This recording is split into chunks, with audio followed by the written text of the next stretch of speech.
Bienvenue dans cette nouvelle édition du Non-Stop Info. Sommaire, les négociateurs font leur rentrée. Ce lundi, le dialogue intermalien s'ouvre à Alger en présence des autorités maliennes et des représentants des groupes rebelles du Nord. Les observateurs se disent confiants. La menace terroriste inquiète les autorités tunisiennes. Le pays craint de devenir la cible d'une attaque à l'approche des élections législatives prévues pour le mois d'octobre. Aussi, les forces du pays se préparent à cette éventualité. Et puis au Bénin, c'est le nouveau président de la CENA, la Commission électorale nationale autonome, Emmanuel Tiondo, qui en a fait l'annonce. Le scrutin municipal aura finalement lieu à la fin de l'année 2014. Ce lundi 1er septembre marque la reprise des négociations intermaliennes à Alger. Les négociations entre les autorités maliennes et les groupes des rebelles du Nord devraient s'axer autour du statut de l'Azawad. Les observateurs se disent confiants. Ibrahima Dinjai. Nouvelle négociation ce lundi à Alger, en Algérie, entre le gouvernement malien et les principaux mouvements rebelles. Au menu des discussions, plusieurs points d'achoppement, notamment la question essentielle du statut de l'Azawad. Selon le journaliste malien Ibrahim Koulibaly, cette rencontre d'Alger a de réelles chances d'aboutir à un accord de paix définitif. Il y avait de cela un mois, le gouvernement était face, en tout cas, toujours à ces groupes armés avec le groupe de négociateurs avec comme tête de file l'Algérie. Donc, après l'adoption d'une feuille de route, les deux parties ont convenu de se retrouver au mois de septembre.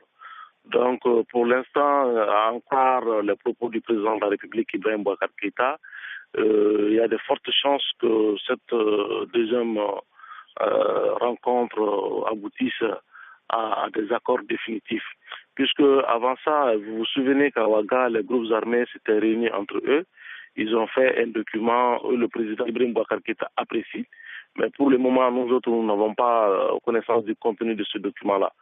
Si le MNLA a toujours refusé la participation à la table de négociation de certains groupes récemment formés, la multiplication de ces mouvements pourrait menacer cette rencontre d'Alger. Peut-être le seul problème, la seule fausse note, c'est que avec le temps, il y a plusieurs petits groupes armés qui se sont créés et qui voudraient participer aux négociations.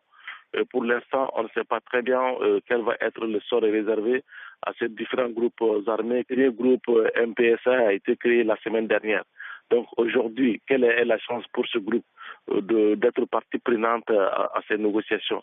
Donc on ne sait pas exactement de quelle manière le gouvernement malien va gérer ces derniers cas, mais en tout cas entre le MNLA, le MAA, et les premiers en tout cas mouvements qui avaient pris les armes contre l'État malien, ceux qui étaient en belligérance, aujourd'hui moi je pense que tout le monde est dans un bon esprit pour aller à des accords définitifs. Des négociations qui seront facilitées par la présence des médiateurs de l'Union africaine, de la CEDEAO, présents également à Alger.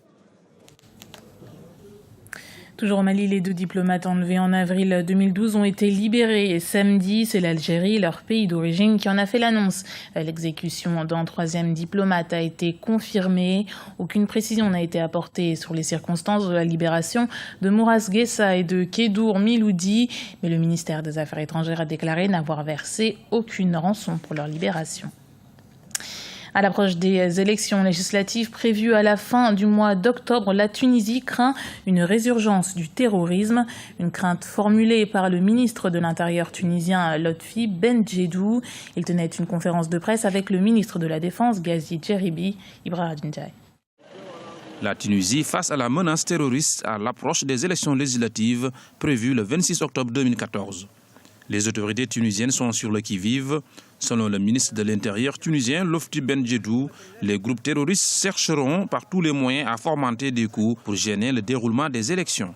Ces groupes redoutent les élections car elles marqueront la rupture avec tout ce qui est fragile, avec tout ce qui est provisoire. C'est ça la cause première de leurs inquiétudes et c'est pour cette raison qu'ils chercheront par tous les moyens à fomenter des coups d'État pour s'en prendre aux élections. Rappelons que le ministre de l'Intérieur est déjà lui-même la cible des islamistes. Son domicile dans la ville de Kasserine a été attaqué dans la nuit du 27 au 28 mai 2014. 4 policiers avaient trouvé la mort dans cette attaque. Des faits qui rappellent à la Tunisie sa vulnérabilité. La déclaration du ministre de l'Intérieur, elle est prévisible, elle n'apporte rien de nouveau en vérité.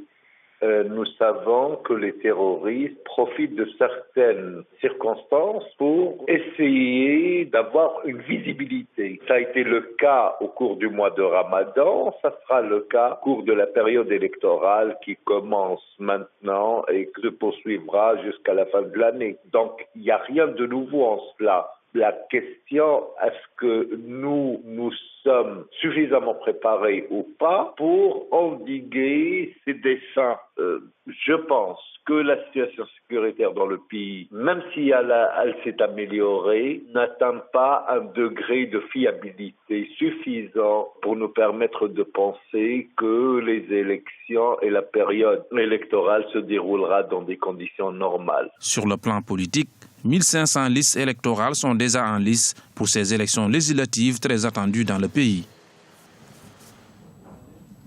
Au Bénin, les élections municipales devraient avoir lieu à la fin de l'année 2014. C'est la Commission électorale nationale autonome qui en a fait l'annonce récemment. Initialement prévu pour 2013, le scrutin avait été reporté faute de liste électorale exhaustive disponible. Ibrahim Dinjai. Au Bénin, la date des élections locales et communales est connue. C'est ce qui est sorti d'une rencontre entre le chef de l'État Boni Yayi et le président de la Commission électorale nationale autonome, Emmanuel Tchando. La tenue de ces élections et le respect du calendrier électoral par les formations politiques sont pour le président Boni Yayi et la classe politique un défi à relever pour renforcer la démocratie béninoise. Nous prévoyons d'organiser les élections locales et municipales d'ici la fin de l'année, ce qui est d'ailleurs le vœu du chef de l'État. Plusieurs points ont été abordés au cours de cette rencontre, notamment la mise en place des ressources nécessaires permettant à l'institution électorale de réussir convenablement sa mission. Nous avons reçu beaucoup de conseils et beaucoup de suggestions du chef de l'État pour un bon accomplissement de notre mission.